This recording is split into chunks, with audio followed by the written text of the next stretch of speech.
The anime begins 3 years earlier than the current day, where the army is attacking an island, but the fighters realize that their weapons are ineffective against the forces they are facing. Therefore, they must leave it to the hunters because it's the only alternative. Inside the island, a troop of hunters forms up to deal with an approaching swarm of ants. At the moment the insects attack, the regiment captain encourages his troops to hold off the enemies as much as possible, or else the vanguard will be vulnerable. Despite their efforts, the hunters' rank was too low, and they ended up becoming easy prey for the giant insects.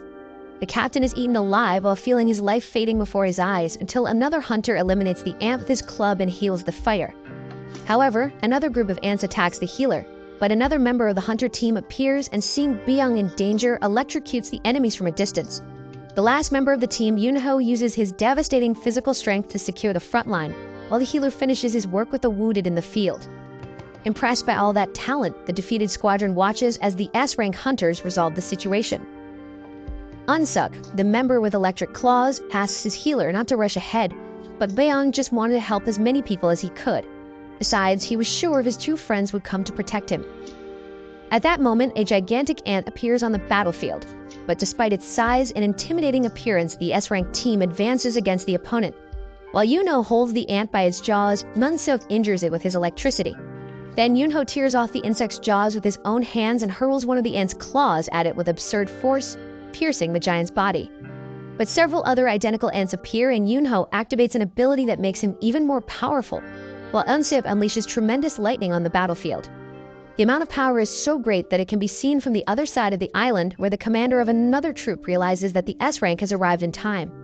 Nevertheless, Master Choi had his own battle to win, and when the enemy horde approaches, the leader burns all the weaker ants and orders his troops to advance against the rest of them. In the meantime, the context of the situation is explained.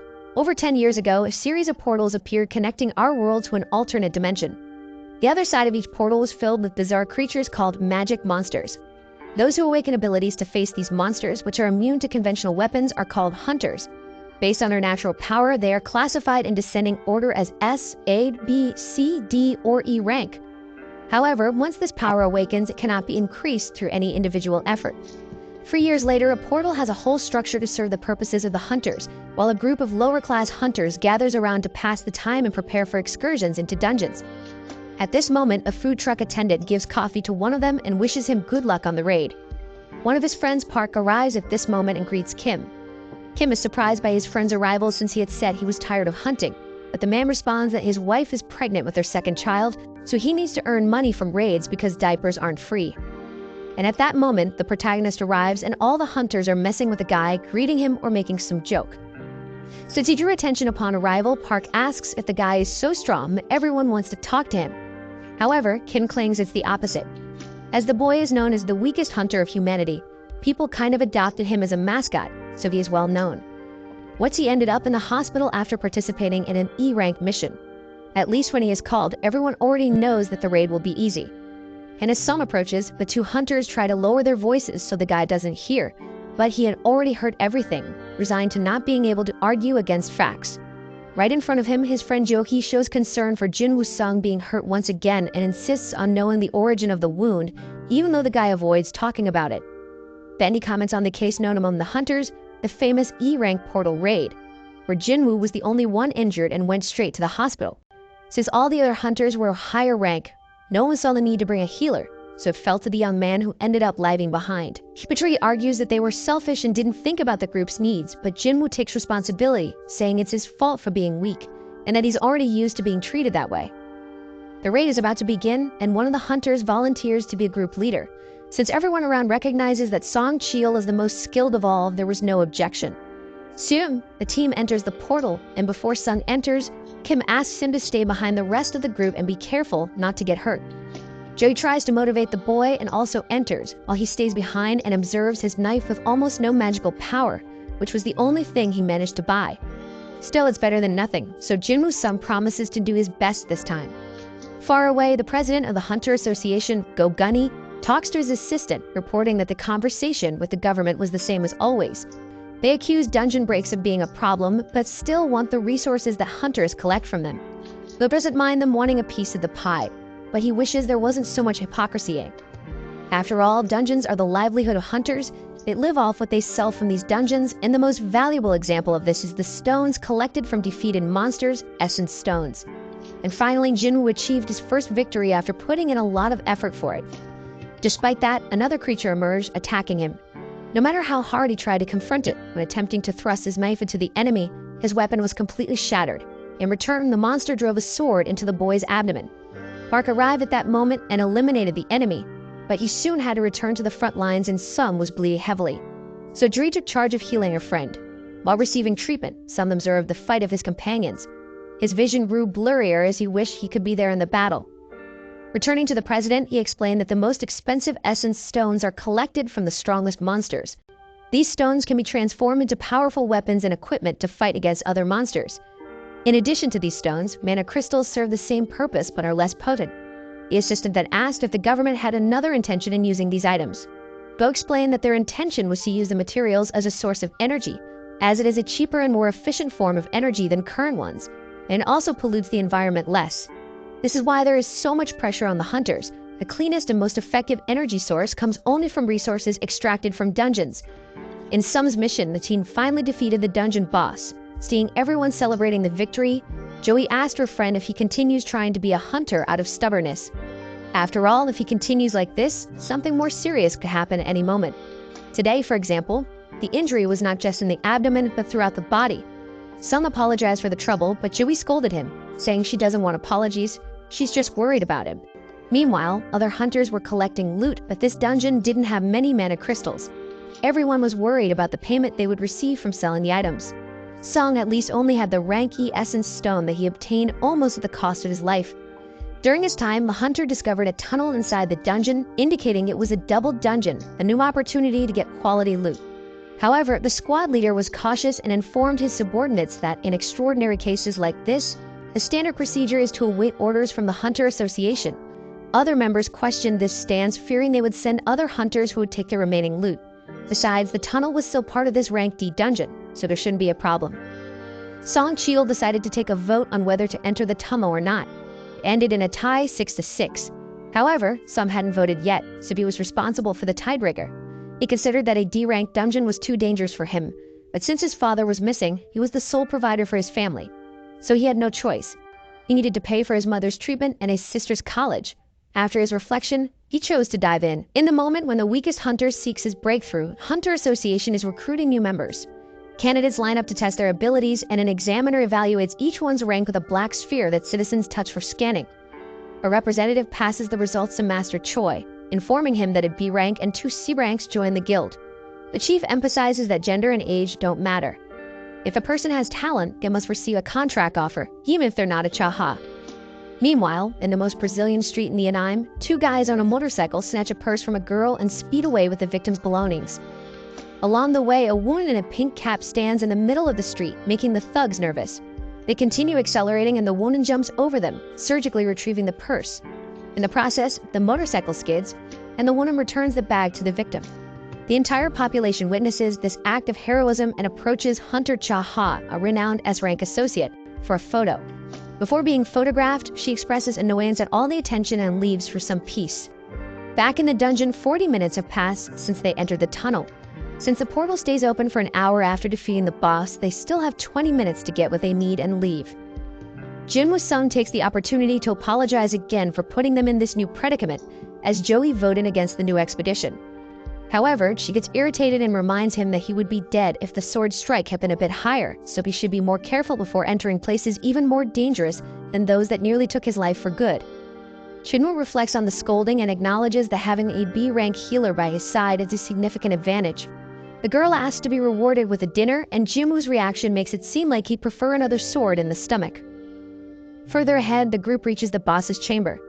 Even though the colossal gate looks intimidating, no one wants to leave empty-handed, so they decide to enter anyway, considering they've come this far. Before that, the president of the Hunter Association introduces himself to the newly awakened and warns that no one is obliged to become a hunter, but once they make that choice, they must remain vigilant at all times, no matter how powerful they may be. As a final piece of advice, he asks all candidates to fear because fear keeps the courageous alive. Thus, the expedition group enters the boss's room and finds several ancient statues. Among them, one holds inscriptions about the commandments of the Temple of Kartnan. The leader of the hunters steps forward and begins to read. First, worship God. Second, praise God. Third, prove your faith in God. As the leader recites each commandment, Joey notices that the largest statue moved its eyes and calls Jinwoo to look, but the protagonist believes it's just in her imagination. Finally, Song Cheol reads the last commandment, stating that those who do not follow these words will not leave alive. With that, the gate closes and everyone is in shock. A hunter revolts at being put in that situation and leaves the group attempting to escape. However, one of the statues comes to life and ends the man with its axe before he can try to open the gate. As she annihilated a D-rank hunter as if it were nothing, it makes no sense to have a monster of that level in this lower level dungeon. Regardless, there's no way out, so Sung begins to imagine what will become of him. And it was at that moment that the largest statue in the room turns its eyes toward the protagonist. Despite this, Jinwoo Sung recalls that he has been close to death many times before. In the first instance, he separated from the group on a raid and ended up trapped. Next, he was attacked by E-rank monsters and spent weeks in the hospital. Furthermore, he almost died of hunger in a labyrinth. No matter how low the dungeon rank was for him, it was always a matter of life or death. Unlike more skilled hunters who can defeat strong monsters and obtain rare items, all he had was a useless knife, and since it broke, he'll have to fight empty-handed. For reasons like these, some learn that you should observe and wait for a good opportunity, as he is not capable of charging into a raid head-on. And it was this realization that kept him alive until today, even through hardships. Soon, he shouts for the entire group to duck, while the statue spews lava from its eyes, sweeping through a significant portion of the hunters. Looking around, everyone present is overcome by panic and helplessness as chaos unfolds in the eyes of each hunter trapped in that chamber, and Jinwoo Sung has no doubt that you won't leave there alive. All around, the hunters tried to seize the brief respite to plan some kind of countermove, but everything seemed too small in the face of the enormity of the enemy. In the meantime, Jinwoo Sung attempted to assist the unconscious Joey, incapacitated by the attack. Song Cheol expressed gratitude to the young boy for his insight, acknowledging that he had anticipated the attack, instructing everyone to take cover, thus saving some lives. Jinwoo observed their leader and noticed his arm had been torn off. The experienced leader bravely tried to keep the young man calm, reassuring him that clenching his teeth would make the pain bearable. However, they needed to stop the bleeding before things took a turn for the worse, so Jinwoo did his part and covered the wound with gauze. During this act, Cheol mentioned he would have asked for treatment for Jogi, but she didn't handle pressure well and usually participated only in easy raids despite being a B-rank healer. He shared that he had been in 2 B-rank raids himself and had no doubt that this enemy belonged to Class A, maybe even S. As for the temple commandments written on that plaque, they likely referred to a deity represented by the statue.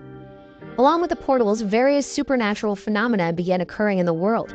Some of these phenomena affected the hunters, while monsters behind these portals accumulated unimaginable powers. Meanwhile, far away at a school, the protagonist's sister, Jana Sung, talked with a friend.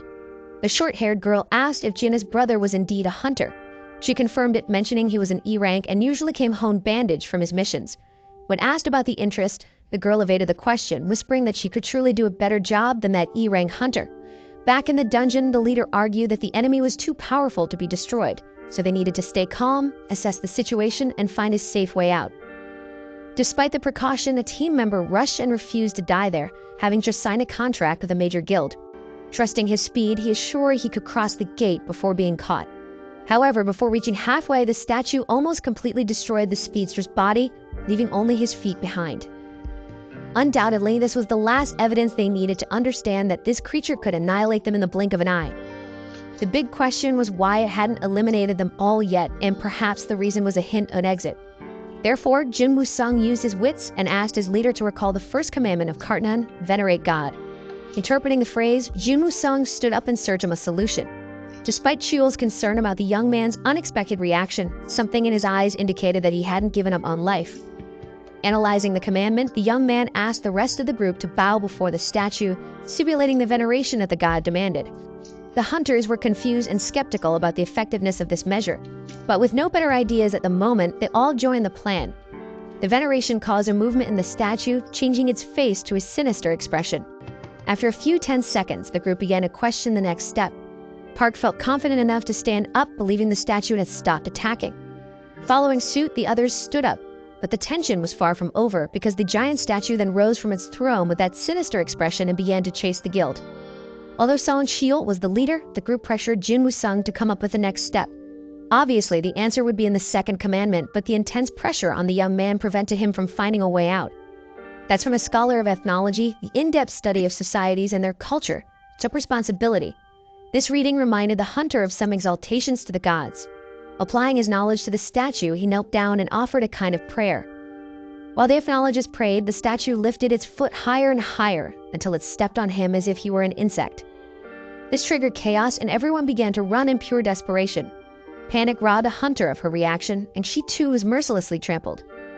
As he ran, Park remembered his family waiting at home with his second child about to be born. He tried to find a safer spot, but turning his back to another statue, it used its sword to cut Park in half. Meanwhile, Jinwoo was thinking of any possible clue to praise the cursed demon. So he observed his surroundings again, and seeing the statues around him, noted that the first one held a spear, the second an axe, the next a hammer, followed by a sword, and then a trumpet. Intuitively, he predicted that the statues with musical instruments were peaceful. He instructed each member to run to one, but as he reached a statue with a drum, instrument's music didn't play. Supposing that it would only work if only one person stayed with each statue, he left Joey in safety and moved on to the next. As the only target in the field, the god went after some who sprinted to the last alternative. At the moment he would be crushed, he managed to jump and reach the statue he wanted. However, it was dark and he didn't see that the statue actually held a shield, not a musical instrument. It raised the weapon and struck the young hunter. Despite the brutal force of the impact, Jinwoo Sung survived and crawled towards the last instrument. Severely injured, he reached his destination just as the god stepped near his body. Nevertheless, the statue released its angelic voice, and with the praise of all the instruments playing together, the demon god sat back down. Joey chases after his friend, who is severely weakened. As if that's not enough, the statue's final stomp ends up taking the hunter's right leg. Jovi rushes to stop the bleeding, while she herself begins to bleed from all the openings on her face due to the difficulty of the wound. After the definitive end of the conflict, guild members exchange glances and assess the losses. Soon, they seek to find someone to blame for the tragedy that followed the vote to enter the tunnel. After all fingers are pointed, Song Chil takes responsibility since he is the leader and in charge of the final word. Despite the heated discussion, the god raises his hand and the ground trembles, making the group think it's an earthquake. However, Jinwoo explains to the group that the statue was raising an altar in the center of the hall. As in many myths and cultures, gods demand sacrifices and offerings in their name. Following the third commandment, the next step is to prove your faith in God. In these moments, men need to distinguish themselves from boys, and Kim takes the first move, pointing his sword at Chil, as he should bear the dishonor of failing in his leadership. Other members try to stop the action, but the leader himself surrenders to the sacrifice and goes to the altar. Their flames ignite around the ritual, but as nothing else happens, Jinwoo Sung asks for help to examine the altar closely. He spends some seconds trying to discern the next step, but with little success. Finally, he considers the possibility of someone coming to rescue them if they continue to wait. However, as the portal has been open for 7 days, the group fears that the statues may start moving again at any moment. After all, it takes a week for the portal to open completely. This process is called a dungeon break, and when it happens, monsters can cross over. In their case, if they fail, the demon god can enter the real world. Unaware of the ongoing events, Gina Sung visits her mother undergoing painful treatment. Even with her unconscious, Gina updates her on recent matters, discusses her friends, and talks about the national exam results. Then, Jinwoo Sung calls the other members into the altar's circle, anticipating that they will need one person for each flame. Once done, blue fire surrounds the circle and the gate opens. However, the statues in the hall emit a strange glow and move toward the center, leaving the group uncertain about the next move. At this point, Jinwoo discovers that the statues stop moving when you keep your eyes on them. Therefore, everyone must keep their eyes on the enemies until they figure out an escape. However, one hunter panics and decides to run for her life, leaving everything behind. As she crosses the altar line, one of the flames extinguishes and the gate closes a bit. This opens the group's eyes to the intention of the third commandment, to test faith in God with an extreme situation like this. Regardless, this assumption doesn't confirm if they are facing a trap or not. Next, another member tries his luck and crosses the gate, repeating the process of extinguishing another flame and closing the gate a bit more. As he was the last support for the legless comrade, the protagonist falls to the ground. After this escape, Jinwoo Sung tells everyone not to leave because if they do, they will have a blind spot and won't be able to prevent the arrival of enemies. He assumes that the blue flames mark the time, so they can leave once they go out.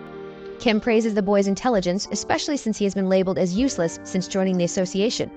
However, Kim has a family waiting for him, so he doesn't want to die now. Therefore, Kim apologizes and flees the chamber. The 3 survivors now have a blind spot since they don't have enough eyes to cover all statue surroundings. In other words, they can no longer prevent the statues from approaching. Jinwoo starts to cry for coming so far and failing, despite surviving many challenges that tested him. But before the end, Song Cheol tells the 2 young ones to leave. According to him, it's evident that the gate will close after the penultimate survivor leaves. Since the 2 still have a long life ahead, they should go. He asks Jogi to take care of Sung, and as the healer prepares to take her companion away, her legs lock and she can't move them. The leader thinks she exerted herself too much to heal Sung, but some action needed to be taken as the siege was about to close in. For this reason, Jinwoo Sung tells Cheol to carry the healer outside. The leader starts to argue, but the protagonist insists loudly that he should take her immediately because there is no other alternative, considering he is without a leg. Jo panics and tries to convince her friend to change his mind, but his response is to give his magic stone to the girl, considering she had invited him to lunch earlier. With this, she could earn some money and buy a special lunch when Jinwoo returns. He promises to get the change from her. Even so, Jui continues to protest, but with no more time to spare, Song Cheol knocks out the young girl and carries her outside. And as soon as the 2 leave, Jinwoo Sung is alone with all those statues around him, without his leg to run, just waiting for his end, sitting and defenseless. Despite everything, he feels it should have been like this from the beginning. After all, he has always been the weakest hunter. If he knew it would be like this, he would have definitely taken out a higher life insurance policy.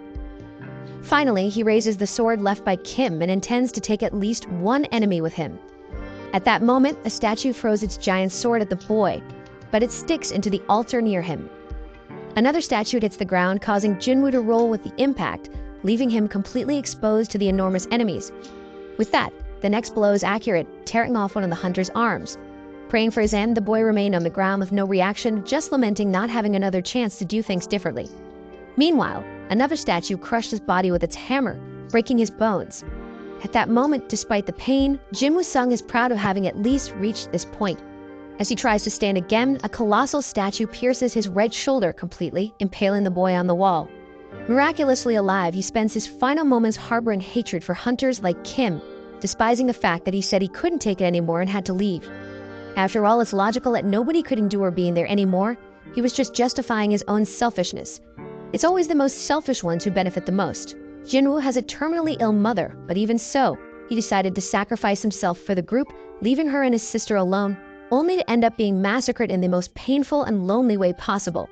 Next, the sword-piercing Jinwoo is lifted high, causing extreme pain to the hunter, who is then thrown from a height of 20 meters and falls backward onto the sacrificial altar. His blood flows rapidly from his body as he cries and changes his mind. Now he feels that he doesn't want to die anymore, but it's too late. One of the statues then delivers the coup de grace to the protagonist, extinguishing the last blue flame. Following this, a screen opens with a notification about a secret mission called Courage of the Weak. This notification alerts someone that they have acquired the necessary qualifications to be a player, and then asks if they accept.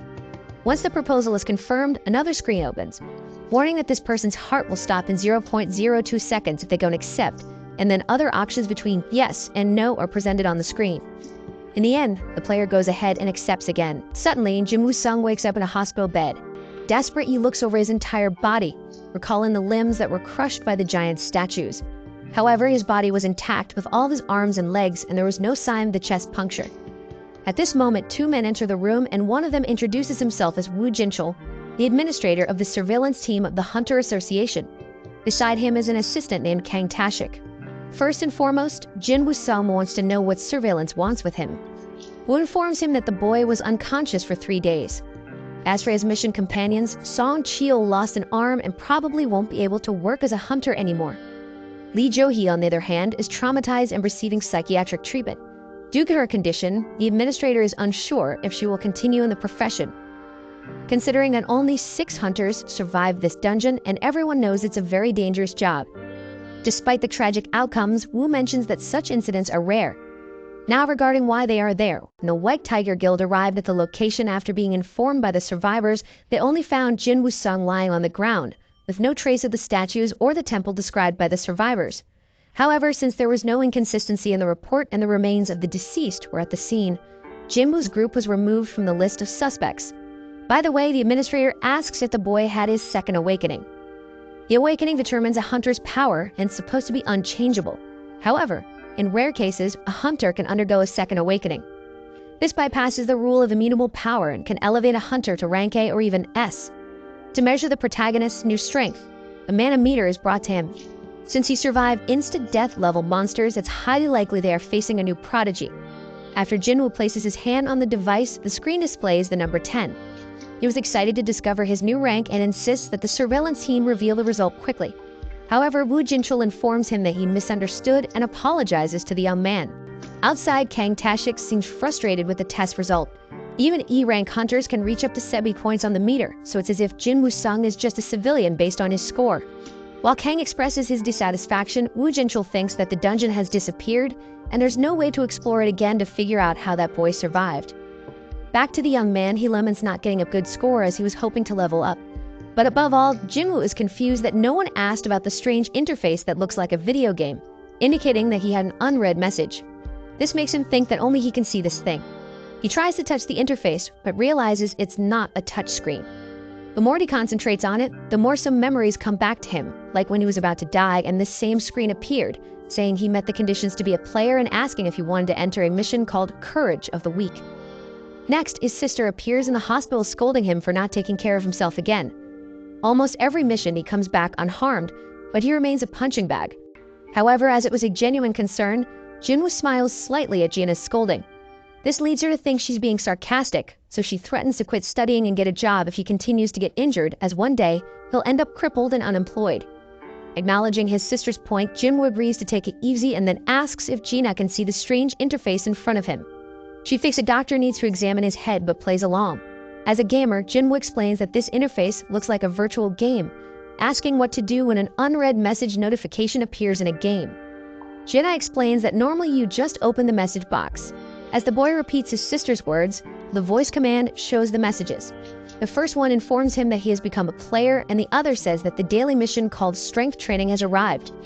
Jinwoo tries to remember where he heard the word player, while Gina sees that her brother is fine and says goodbye. Outside, she meets her friend Song again, who believes she is more useful than Jinwoo as a hunter. Meanwhile, the boy delves deeper into the virtual menu, discovering that it is designed to assist in the player's development and not fulfilling the system's determination can result in a penalty. Finally, a third screen indicates that the rewards have already been delivered to him. He still doesn't understand what's going on, so he goes into the details of the strength training mission to take a look. The daily goal was to perform 100 push-ups, 100 squats, 100 sit-ups, and run 10 kilometers. If the player doesn't complete this mission, they will suffer a penalty. Jinwoo Sung thinks it's just a joke and tries to figure out how he could possibly do all that in his current state. But while lying down and not taking it seriously, a countdown in the menu is running out. In the meantime, the surveillance team administrator informs President Go that the young hunter, Jinwoo Sung, did not have a second awakening. On the phone, Mo is relieved that at least this case didn't cause a dungeon break, but there's still something fishy about this story. Therefore, the boss instructs surveillance to leave this dungeon in the database for further evaluation. Meanwhile, Master Choi invites Cha-ha to be instructor for the upcoming B-rank raid because it will be an important expedition to select new recruits for the institution. However, Cha-ha doesn't feel very confident in her mentoring skills, so Choi explains that all she needs to do is fight normally as she always does, and her performance will serve as an example for the less experienced. After that, he explains that the Hunter Guild is one of the country's top 5 guilds, but on an international level, they're still small. And although individual levels cannot be evolved, collective training will always be a differentiator, especially now that they are preparing for a very special moment. Later, a portal opens in the middle of a road and civilians wonder when the hunters will arrive to solve this problem. Meanwhile, Jinwoo, who was in the middle of his sleep, receives a mission failure message, and as a penalty, an earthquake shakes his room and the boy is teleported to an unknown place. Without understanding what happened, he encounters a giant desert centipede, while the panel reappears, stating that it's a punitive survival mission and the goal is to stay alive for 4 hours. Meanwhile, nurses realize that one of the patients is missing, and even after 2 hours of him fleeing from a monstrous insect, the staff is clueless and doesn't know where to look for Jinwoo. Thus, the boy remains trapped in that alternate world until the countdown ends, and just as the creature is about to strike, time runs out and the desperate boy returns directly to the hospital, receiving the news that he completed the mission and a reward has been granted to him. However, before he can retrieve the item, nurses enter his room and start assisting him. The next day, Jaina is on the phone with her brother and asks him to cover for her at Chadle, since Jinwoo has caused her so much trouble again. In the meantime, Joey is summoned for a ranked D raid, and despite the association knowing that she's going through a tough time, the rest of the guild is busy, so she's the only option at the moment. Despite this, Joey declines the proposal, but at least learns that Jinwoo has significantly improved his condition. Happy with the news, she goes straight to visit her friend, but instead of continuing to rest, he is running around the hospital courtyard like crazy. Nurses comment that hunters recover faster than normal people, but what this boy is doing is unbelievable. Finally taking his daily missions seriously, Jinwoo Sung discovers that each time he completes them, he receives 3 rewards. The first is total recovery, where all his exhaustion disappears. Second, some points to distribute among his attributes, and as always, he pays more attention to strength. In addition, there's even a skills and inventory screen, making his life really look like a game. And at this moment, as he reflects on his new path and navigates his imaginary menu, all the patients look at him as if the boy is from another world. Finally, the third reward is a random loot box. In this case, the item is a strange key. Until now, he had only obtained useless things like bandages or pens, so it seems that luck has finally arrived. According to the item description, Jinwoo Sung could use this key to teleport to an instance dungeon. The way to use this item is by reaching exit 3 of the Hapjeong subway station. However, Jinwoo has no idea what an instance dungeon is, but it seems like some mission for him to evolve his strength, or at least he hopes so. And during these reflections, the image of that giant macabre statue invades the protagonist's mind, causing physical pain as well. In the meantime, local newspapers report that several Rank D portals have opened around the country, and Rank C portals in the Upper and Central East are being resolved at this very moment. The Rank B portal that appeared in the port area has a raid scheduled in a few days by the Hunter Association. Jinwoo Sung takes advantage of his improvement to visit his mother, and her image lying like that reminds the boy of a scene from 4 years ago, when he held her in his arms after finding her unconscious. As soon as he takes the woman to the doctor, he and his sister discover that the mother has the eternal sleep disease, also known as final rest. It is a disease that emerged with the appearance of portals and affects approximately 1 in every 10,000 people. There are theories that it is caused by frequent exposure to mana, but regardless, the best that current medicine can offer to those with this disease is support, keeping the person alive but with no chance of recovery. So knowing that he will have to take care of his comatose mother for the rest of her existence, Jinwoo Sung endured the most arduous and humiliating tasks until he was accepted by the Hunter Association and had a salary that provided access to proper treatment for his mother. But soon he discovers that this profession is far from easy, and in the first few days he already realizes this, falling behind in most raids and getting injured frequently. In one of these expeditions, Jinwoo is kicked out of the group for not being able to help, and when the rest of the team makes it clear that even though they ordered him to leave, he won't receive payment since he didn't contribute. Worst of all, Jinwoo turned to them and apologized for being useless, on top of it all. Probably, this memory is the greatest incentive for him to focus so much on strength attribute points. Next, he embarks on his first solo mission, and upon reaching exit 3 of the Hapjeong subway station, he opens a lock that formed in front of him, and a portal opens. Upon crossing, he receives a message notifying him that he has entered the instance dungeon. The entrance behind him closes, but people around him continue to cross as if nothing is happening. With this, Jinwoo realizes that instance dungeons place him in a different dimension, just like red portals.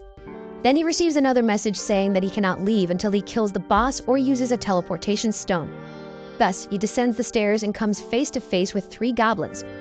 Images of him being gravely wounded by a creature of this race come back to him instantly, but this time he has no choice. No one there can help, and there is no easy way out of this dungeon. For this reason, he faces the enemies head-on, defending against their attacks until finding an opening for an offensive move, and on the first try, he slashes through a monster with a sword. Then he pierces the second goblin and also eliminates the last one. Thus, even though he is exhausted, he notices that he is indeed stronger. But now he really has to put it to the test as a lichen with a metal jaw enters the fray and destroys his knife. Jinwoo Sung's legs start to tremble, and sensing the fear, the lichen attacks again, slashing a cut on the hunter's face. After that, the wolf turns back to the target and advances again, each time closer to victory. To avoid the worst, Jinwoo manages to jump to avoid being hit by the pounce. After somersaulting in the air during the evasion, he realizes how light his body has become. Nevertheless, the lichen doesn't give up and prepares to attack again.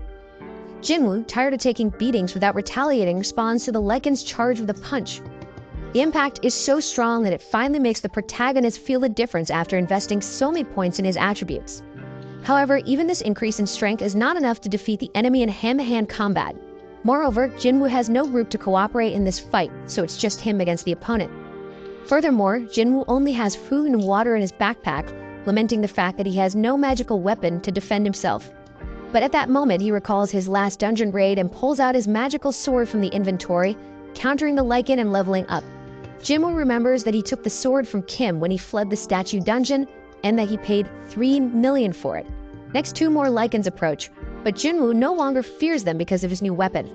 The problem is that it got stuck in the ground with the last blow, causing the protagonist to panic. The lichens take advantage to attack, but Jinwoo manages to pull the sword from the ground and strike. One opponent uses its steel fangs to hold the sword, but Jinwoo kicks the monster and then manages to make the cut with his weapon, destroying another enemy. Despite the difficulty, Jinwoo recalls the giant statues that tore him apart without mercy, and at least finds comfort in not facing a challenge of that magnitude. Regardless, it seems that the lichen also briefly reflects on the danger is facing and decides to run away to avoid being destroyed. So Jinwoo has some time to sit, and analyzing his inventory realizes that he has leveled up and his wounds have been healed. Moreover, he gained 1 point for each attribute. Since daily missions only gave 1 point, he decides to focus on these fights to evolve. He also wonders if he should put points into other attributes like intelligence or dexterity, but concludes that it makes more sense to continue focusing on strength. Even with only 32 points in this attribute, he already feels his body much lighter. In the end, although he is not sure, he supposes that the higher his basic attributes increase, the more points he will gain. This gives him hope that one day he will truly become very strong. Then he looks for essence stones in the loot, but no such item is found. At least he discovers that there is a shop in the inventory, although newcomers cannot buy items. So he sells a lichen fang he found in the spoils and gets 20 gold coins. Jinwoo knows he needs to clear this dungeon before his food runs out, but he's not sure if he can defeat a boss alone, even if it's an E-level dungeon. He could find the teleportation stone, but he has no idea where to look. Therefore, the best idea is to level up in this dungeon until he can face the boss. To continue on a positive note, dozens of lichens approach the boy and attack him. But even in the face of so many enemies, he feels no fear because he has already witnessed his own death once. Therefore, he engages in combat and manages to get rid of some creatures. He knows that even though it is not easy to defeat him, it is also not simple to deal with so many lichens in a group, so it is always valid to be cautious. At this moment, he remembers when he struggled in normal jobs until he received the news that he qualified to be a hunter. He hoped to pay for his mother's treatment, but then remembered the moment when he was killed by the giant statues. With these memories in mind, Jinwoo promises to fight with intensity and advances against the opponents. He kills so many lichens that, in addition to leveling up several times, he earns the title of Wolf Slayer. Meanwhile, some city pedestrians notice that a tunnel is becoming dangerous and wonder when the Hunter Association will do something about it, as there is a real risk of a dungeon break. Back at the station, Jinwoo sees that his sword is cracking from excessive use, so he wonders if it's time to leave.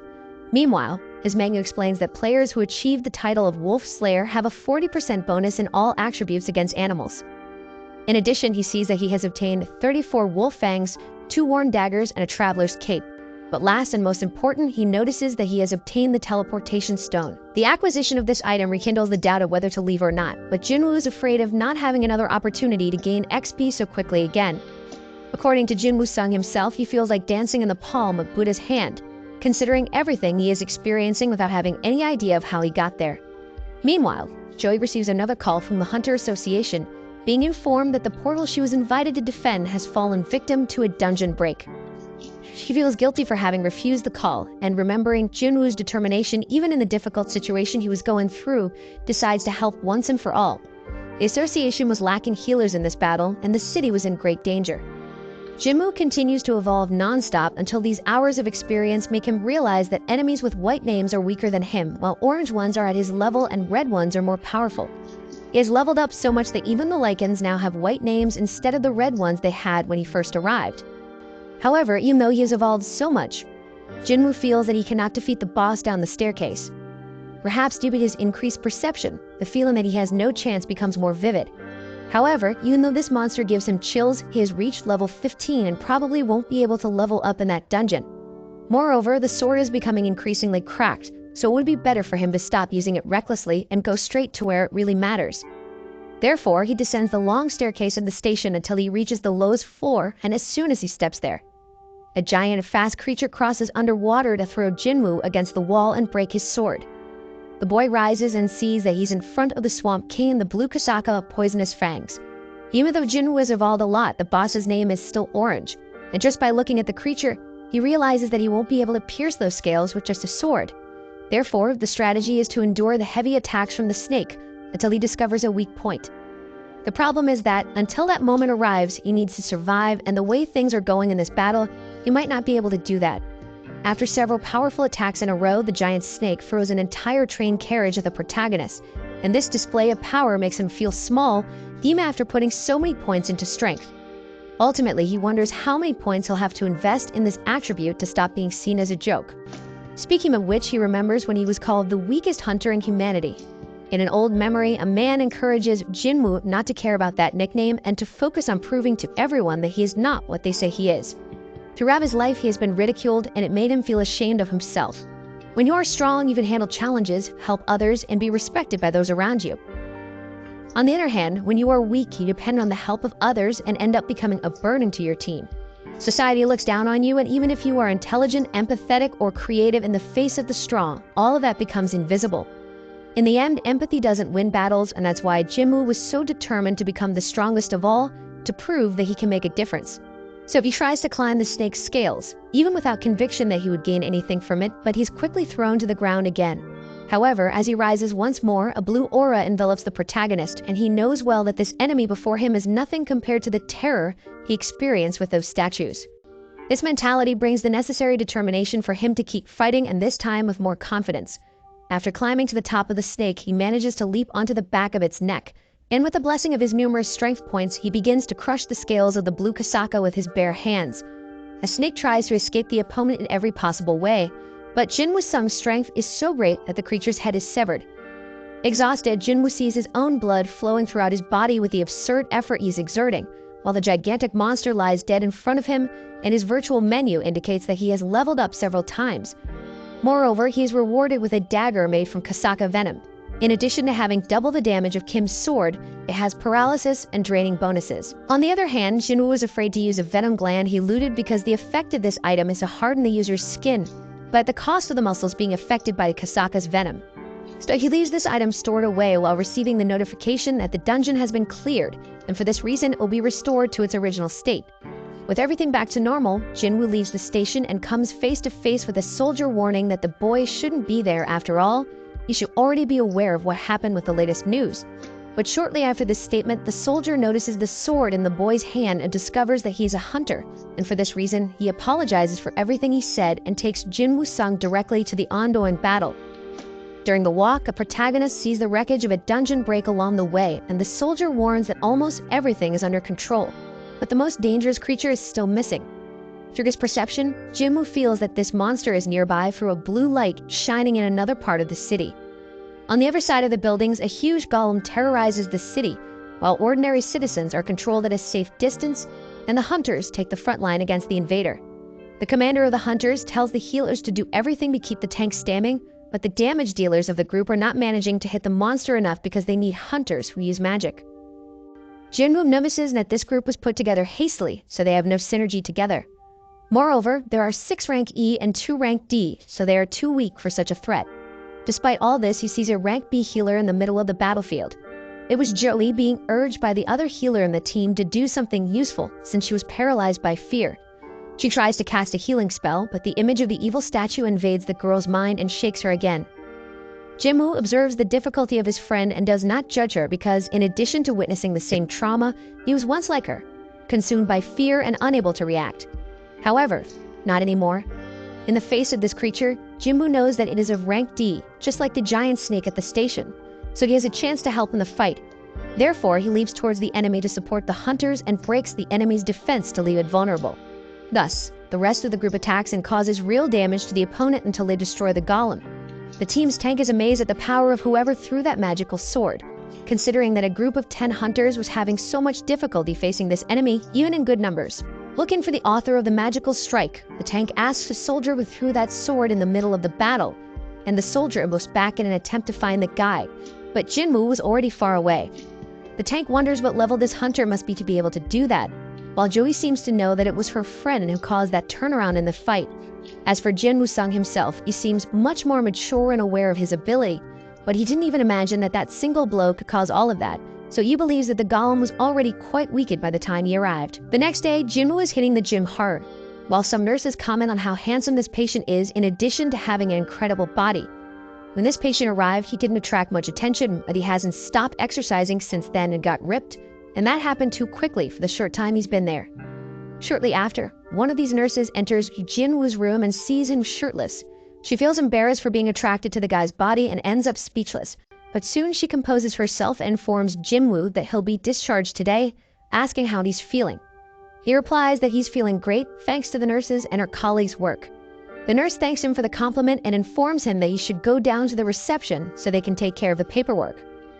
Jinwoo feels grateful for the care he received and heads for the stairs, but before he leaves, the girl gathers courage and asks for his number. Innocently, Jinwoo thinks it's to send the test results to her after discharge, so he gives his contact to the girl. Meanwhile, on the Ultra Morning newspaper, the presenter receives a very special guest named Baek Yoon-ho, one of the country's 7th-ranked hunters. Due to his high level, the presenter asks if the hunter's daily life is very hectic and wants to know what he does when he's not in dungeons. Baek replies that every day is a training day and that it's necessary in addition to always being in combat to keep reflexes sharp. But in his case, he has developed the habit of training all the time because he used to be a firefighter, and in that profession, the smallest mistake can cost a companion's life, and that thought has always guided his path. Jaina was watching this program before leaving for school, but she soon realizes it's time to leave, so she was to say goodbye to her brother. He had just woken up, so she informs him that yesterday's leftovers are in the fridge while noticing her brother's ripped abs. Therefore, she asked if he's been working out and if the gym makes you taller, since he seems taller now. Then she jokes that she didn't know men grew even after they got old, and then she gets ready to go to school. Before she leaves, Jinwoo reminds her to take an umbrella, but Jaina finds it too heavy, besides it's very sunny today. However, Jinwoo is devoted to the popular saying that prevention is better than cure, and stuffs the umbrella into his sister's backpack. With Jaina's departure, Jinwoo opens his training menu and sees that he has already completed all the day's tasks, except for the 10-kilometer run, which he left for later. As for the muscles he developed, he wonders if they are the result of the strength stats he has focused on more, or if he'll end up looking like a bodybuilder if he keeps working out. And speaking of that, he hasn't used the points he gained from the last level. Reflecting on where to allocate them, he concludes that strength is the most important to him, but that absurd damage is useless if he doesn't hit the blow. Therefore, it seems like a good idea to invest in agility. Vitality is good to have, and perception has been very useful, but he's not sure about intelligence. It seems to be related to magic, so he's not sure if he needs it. Anyway, he decides to level up strength, agility, and perception.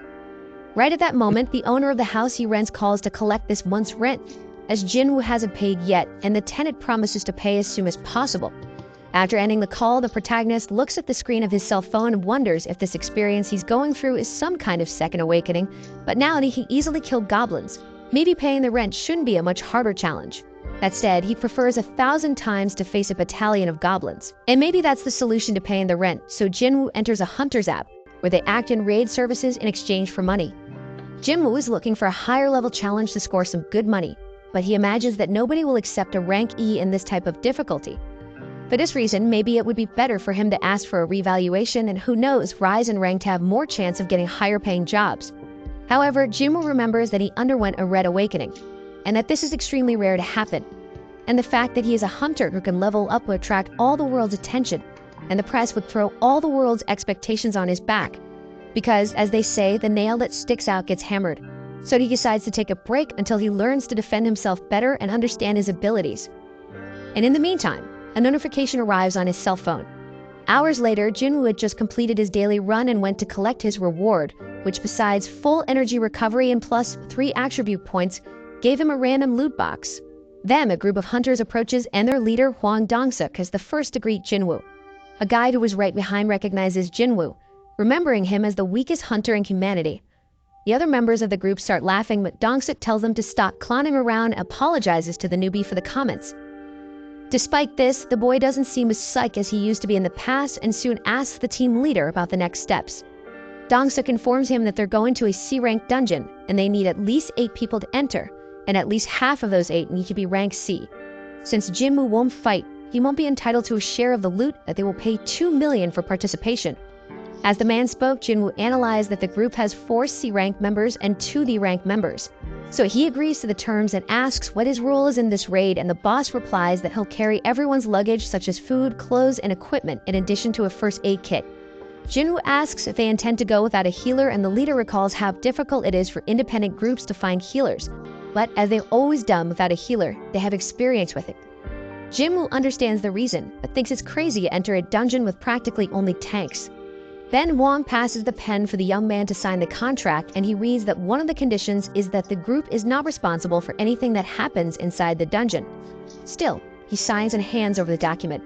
Soon after, the last member to meet the quota arrives on the team, a 21-year-old D-rank hunter named Jinwoo.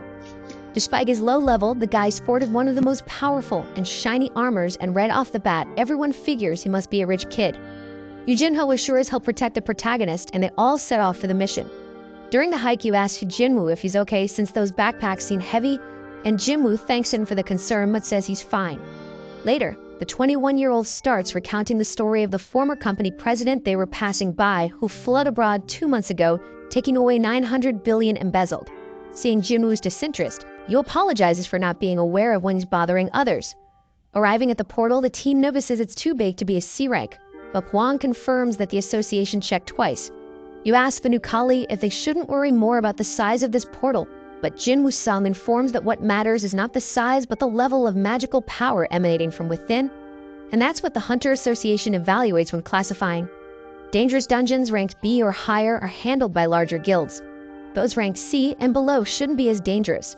You compliments the bag carrier's knowledge on these matters, and you recalls he's been a hunter for a long time, even though he's never entered a C-rank portal. Finally, the time has come, and they all cross the barrier into the dungeon.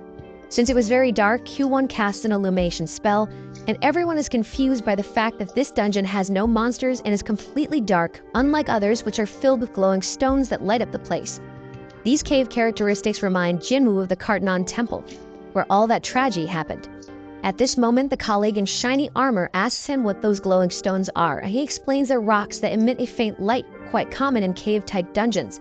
With this new information, he recites all the stones he learned about, including the essence stone obtained from magical monsters, the mana stone, which can be mined from dungeons, and this glowing stone, which illuminates caves. He finds it easy to confuse them all, but the bag carrier promises he'll get used to it. As the group reaches a part divided into 3 paths, he gets tense and thinks there's nothing in this place, so he asks Jinwoo if there are dungeons without monsters, but the protagonist tells him to be quiet because his perception indicates that a strange sound is coming from somewhere. Therefore, magical monsters are around there somewhere, just haven't shown themselves yet.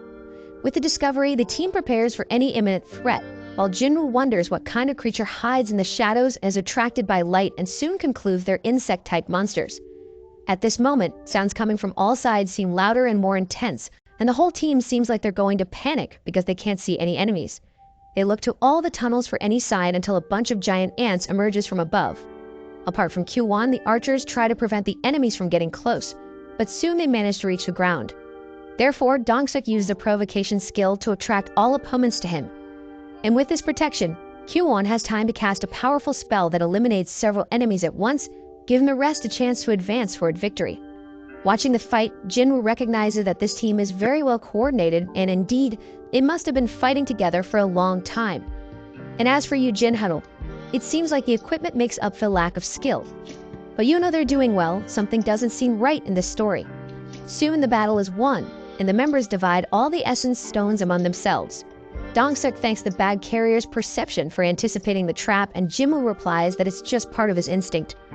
However, Q1 notices that many ants weren't killed by sword or magic strikes, so the group thinks there might be a stronger creature in that place doing so. Meanwhile, he tries to brag about the ant he killed, and Jinwoo asks where he got that expensive equipment from. So the boy replies that his father wanted to give him something nice for his first raid. Therefore, Jinwoo asks the young man to be very careful. Outside the dungeon, the master of a guild, Bak Yunho, is smashing a huge stone in one blow during training. That he states that wasn't even the warm-up and orders someone to clean up the debris. Back in the cave, Jinwoo is commenting to the new colleague that making money without fighting is a good deal, but deep down the protagonist feels it's almost too good to be true since he still has a nagging feeling. And as they walked, everyone observes various insects injured along the way. As they light up the route, they notice the entrance to the boss chamber and continue the journey. Further into the cave, they discover tons of mana crystals. Therefore, one of the members comments to Dong-suk that even his brother would be envious, and Kyuwon tells the boy not to mention the leader's brother's name. In the meantime, the leader was thinking about how even his youngest is sometimes right, and he's going to use these resources to develop his attack team and not be subservient to him anymore. Meanwhile, Yuan read Jinwoo's contract and is going to contest a clause with the contractor saying that Jinwoo wouldn't receive a share of the battle drops. But since the mana crystals are mined, the division should be by 8. Dong-suk smiles and confirms they'll do that, but first they need to deal with that giant spider up there. And since the portal closes once the dungeon boss is destroyed, everyone needs to mine as many crystals as possible before facing the arachnid, taking advantage that it's asleep. Then he asks a member about the excavation equipment, but he replies he didn't expect to find so many minerals, so he left the tools in the car. Therefore, Dong-suk decides to go back to get everything, and tells Yu and Jinwoo to stay there in the meantime since the spider is full and shouldn't wake up. Despite Yu's outrage, they leave, and at that moment, Jinwoo remembers the group's claim that they always tackle rank C dungeons without a healer, so he wonders why they didn't have any known hunters to call instead of him and Yu. During his reflection, Dong-suk instructs Kyuwon to seal the boss chamber, dropping debris at the entrance to prevent the duo's escape. Consequently, Jinwoo recalls a moment when a man said that in this field there are always scoundrels because missions take place in isolated locations, making it easy for crimes to occur. Therefore, sometimes the weaker ones are left as bait, like a lizard leaving its tail behind. In one of those tales, Yu Jin-ho punches a mana crystal, lamenting having to die over a simple division of assets. He thinks that perhaps he would have lived if he hadn't mentioned the contract, but Jinwoo knew that the group was ready to kill them at the first wrong move. However, they didn't need to get their hands dirty with blood since the spider finally awakens, while Yu instructs the baggage carrier to protect himself behind him. Jinwoo is analyzing escape routes, thinking that some tunnels in the vicinity would likely be the exit the Dong-suk group would use. Looking back at the dungeon boss, he considers this an unfair battle. But when memories of Cartnon resurface, he asserts that he will handle the spider alone. Meanwhile, Dong-suk's group retreats until the conflict is resolved, and one of the subordinates asks if they should leave the two inside instead of just finishing them off. The leader explains that doing so would wake up the spider, risking them not being able to return to collect the resources they desire. But with the two trapped inside, the spider will eat them and then go back to sleep, giving them time to gather everything undisturbed. Plus, with that playboy dead, Yu Jinwoo, they'll be able to get that shielded armor, which alone must be worth around 10 million. So even if they don't have time to extract the crystals, just that will fetch a high sum. Speaking of the boy Jinwoo, ironically, Dong-suk comments that they should see which wealthy family he's from because it would look bad not to attend the funeral. Next, Kyuwon questions if the spider won't be mad because of the noise they made collapsing the entrance. Then Dong-suk responds that regardless of her mood, they are a group and can handle the situation, unlike those two low-ranked brats, who no matter what they do, will end up in the spider's belly. In the meantime, Jinwoo-sung seems confident that this won't be his fate, while Yu tries to convince the protagonist that he would need to be at rank B to defeat this rank C boss, or at least be on the same level as the arachnid, but extremely well equipped, which isn't the case. And despite the confidence, Jinwoo agrees with his companion. Even with the resurgence, he is still weak, and the bosses he faced, like the Blue Kasaka and the Golem, were of lower ranks than this boss now, which means he's facing a much bigger challenge than before. Despite this, Jinwoo-sung doesn't flinch in this situation, and something inside him keeps affirming that he can handle the spider. After all, he's at level 18, so it's worth a try. With that, he advances towards the enemy, and living up to the title of hunter he possesses, Jinwoo begins his hunt. In the meantime, Gopgani, the president of the Hunters Association, is tired of these meetings with politicians and energy companies he's forced to attend day after day since he's never been good at politics. That's why Woo Jinchul invites the boss to a training battle to relax a bit. So the Go jokes that the veterans try to retire, but the younger ones keep asking for advice, keeping the old ones active.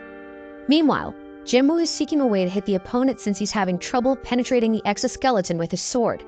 Furthermore, he needs to pay close attention to the spider's attacks because one of those paw strikes would be enough to bury him alive.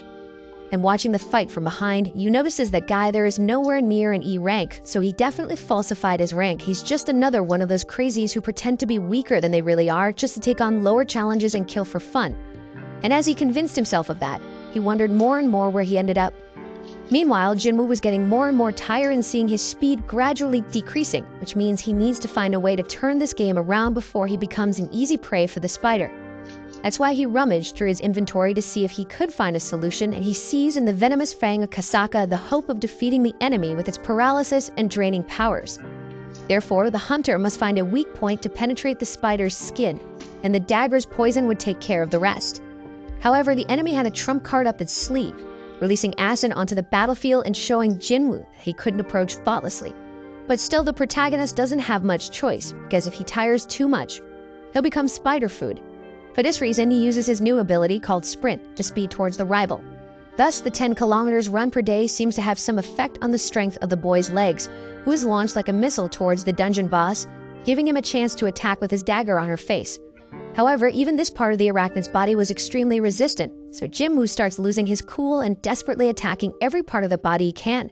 But this impatience led his body to reach a fatigue level of 70, further limiting some of his movements.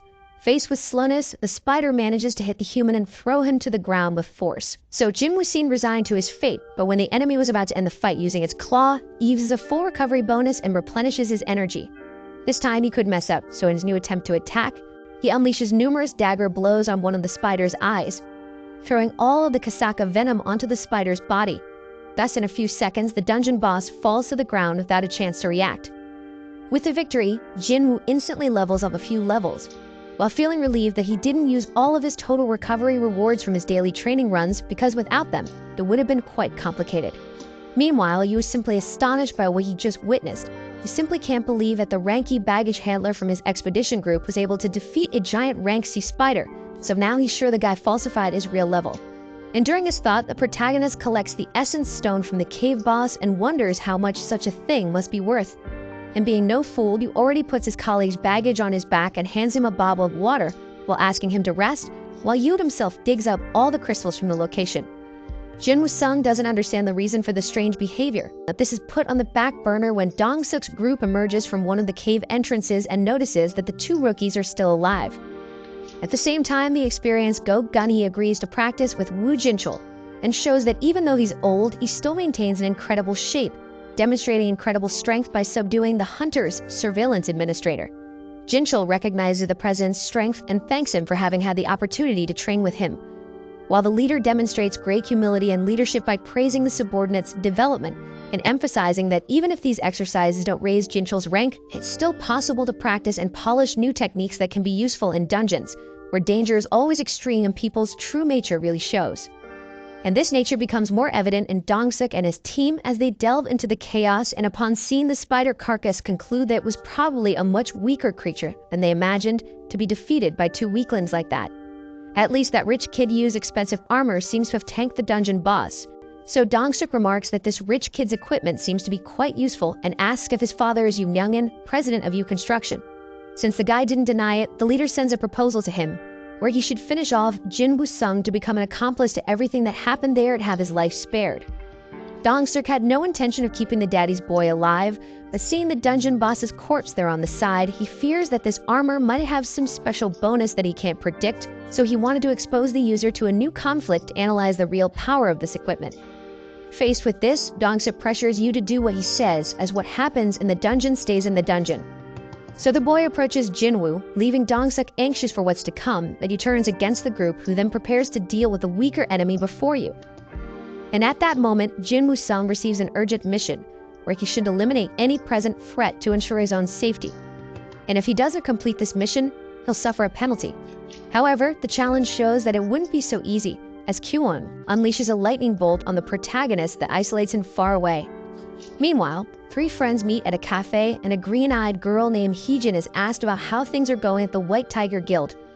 She replies that everything is as it has always been, while her blonde friend Gina says that the Hunters Association is also the same.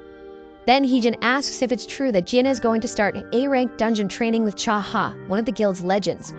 Gina explains that it has already happened, and on that occasion, they were having problems with a powerful creature from the elite dungeon until Cha Ha ended the monster as if it were the easiest thing in the world, leaving everyone amazed, but especially Ki-moon, since he was a candidate for captain of the attack squad. By the way, Jenna asks about that guy, Chul, who also intended to be captain, but Heejin doesn't think he's anything special. But despite everything, we're still in the Hunters Guild and a White Tiger, the biggest one so far, unlike other organizations with sinister stories about mysterious deaths of their members in dungeons. In the meantime, Jinwoo seems dead in the eyes of those present, but he still lives, reflecting deeply on why the world is a place of so many lies and betrayals. Jinwoo was careless again and underestimated the evil that people are capable of, and this time even the system that guides him wants him to kill people. Strangely, it seems that this device wants to keep him alive and strong. And since the system wants to use Jinwoo, Jinwoo will also use the system. As he slowly advances against the enemies laughing at him, the protagonist thinks about how the law of the jungle prevails in such places. Then Junti asks to leave the world's weakest hunter with him, then embraces Jinwoo and asks what an E-rank fool can do against them with his arrogance. Therefore, Jinwoo shows in practice what he had in mind by separating the enemy's head from the rest of the body. Dong-suk knows that Junti was careless, but still, he was a D rank. The E rank that ended his life doesn't feel so bad for having killed his first human. After all, he has no choice, and if only the strongest survive, Jinwoo-sung will finish standing. With that in mind, he moves like the wind towards each of his enemies, knocking them down one by one without giving them a chance to be touched. Even the talented Kwon is eliminated second to last without much effort, until only the leader of the expedition group, Wang Dong-suk, remains. Seeing his team being massacred in a few seconds, the boss realizes who really killed that giant spider. But unlike his subordinates, Dong-suk is a distinguished C-rank hunter, and he shows it by using his enhancement ability. Soon he analyzes that Jinwoo must be tired after facing the spider and his companions. Besides, his strengths are speed and the poisonous dagger, but thanks to Dong-suk's enhancement, his body has become as strong as steel, so the dagger won't be able to penetrate his skin.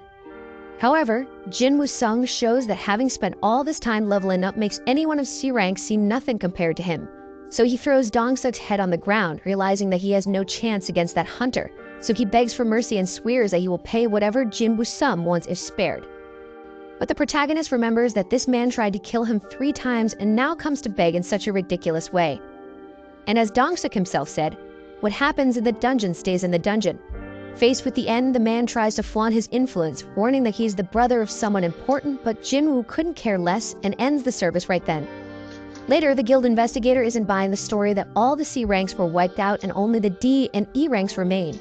Besides, the protocol officer takes a look at the Playboy's car, seeing that it's the Carrion Longsword from Maya Company, and gets excited about this new release she's been waiting for. Meanwhile, Jinwoo sees the rewards from the mission, where he notices the skill, Killer Intent, which reduces all enemies' attributes by half and can be applied to multiple enemies at once.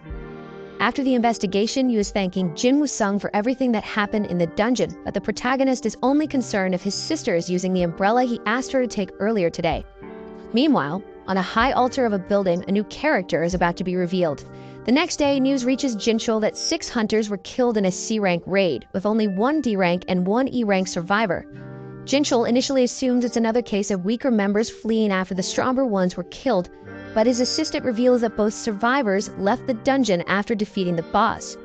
Yu Jinho, the D-rank, possesses expensive equipment, and the other survivor is Jinwoo-sung.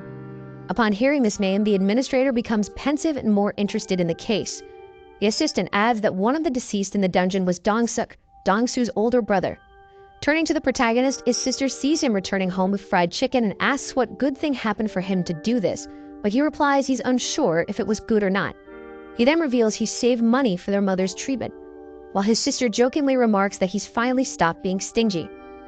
Afterward, they sit together and Gina comments that Jinwoo returned from the dungeon without a scratch, indicating his team must have been very strong.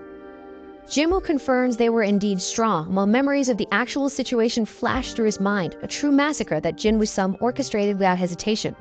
Lost in thought, Jinwoo's sister asks what's wrong, and he pretends to be trying to remember if the group returned his raid change. Jina is reassured by this explanation, and Jinwoo reflects that as long as he stays alive and protects his family, everything will be fine. If that involves repeating what happened in the dungeon, so be it. He'd do it all over again. Suddenly, a message arrives informing the protagonist of a harmful substance in his body, but the system quickly notifies him that he's been detoxified. Thus, he bids his sister farewell and heads to his room. Upstairs, he realizes he can't get drunk even after consuming many cans of beer because apparently the system has a function that breaks down alcohol. Pondering this, he searches until he finds one of the rewards for completing the mission, an ability called Blessing, which grants him immunity to toxic and foreign conditions, as well as enhancing his regeneration capacity. Realizing this was the reward from the double dungeon, he understands how he was able to regenerate his severed limbs. As night falls, Gina informs her brother that someone named Yu Jinho was on the phone. Seeing beer cans scattered around the room, she advises him not to drink so much as it's bad for his health, and when she becomes a doctor and has to treat him for it, she'll refuse. Sometime later, Jinwoo meets with Yu and comments that he didn't expect to see him again in this life. After the D rank thanks the protagonist for saving his life, Jinwoo thanks him in return for never revealing what truly happened in that dungeon. This makes you nervous, arguing they acted in self-defense, and then tries to invite Jinwoo to form a group. However, before he can finish the sentence, Jinwoo interrupts and declines in advance, saying he doesn't intend to hang out with the Gaddy's boy. Despite this, Yu pleads with him to listen, promising he'll be well rewarded. He finally gets Jinwoo's attention and explains he needs his help to complete 20 raids and obtain a guild master license. Since he studied to take over his inheritance, passing the theoretical exam wouldn't be a problem, but the practical part is another matter. Taking the conversation, Jinwoo asks if the boy is the second heir of Yujin Construction, and after confirming, Yu mentions his father wants the company to have his own guild. Jinwoo presumes his father wants to enter the hunter business to be self-sufficient and profit independently from raids. Yu confirms this, adding that the idea is to have an S rank as master and his brother as vice commander, managing the guild like a company. Jinwoo remarks that finding an S rank will be difficult as there are only 9 in the whole country, and the only one without a guild retired, Min Byung-go. Furthermore, if Yu's father wants to attract a higher S rank, it will create friction between the two guilds. Seeing the hunter isn't very confident with this plan, Yu is more assertive, stating Jinwoo-san needs partners to join raids while hiding his own rank, and for Yu, it's better to do these expeditions alongside an E rank rather than looking for someone higher level. After his declaration, the boy reflects alone that the boss of the next dungeon they plan to invade might be a B rank or even higher. Then he shows the guild project, mentioning the estimated value for the headquarters building is 30 billion. And this will be the reward for the 19 C rank raids Jinwoo is supposed to participate in, the spiders being the first. Thinking to himself, the protagonist believes in the past he would have jumped at this proposal, but being the only hunter to evolve, he will surely become an S rank one day, perhaps even surpassing that if possible. Considering this possibility, the value is low for what he can deliver. Furthermore, not knowing how leveling up affects him, collaborating with others could be risky. So Jinwoo declines the offer and heads for the exit, but Yu insists one last time, saying if he accepts, he'll take Jinwoo-sung's secret to the grave. In response, Jinwoo looks back at the playboy with an expression that needs no explanation, and that seems to settle the situation once and for all. Later is revealed that the man on top of the building is Hwang Dong-soo, Dong-suk's younger brother, who has just learned of his brother's death and begins to move his pieces.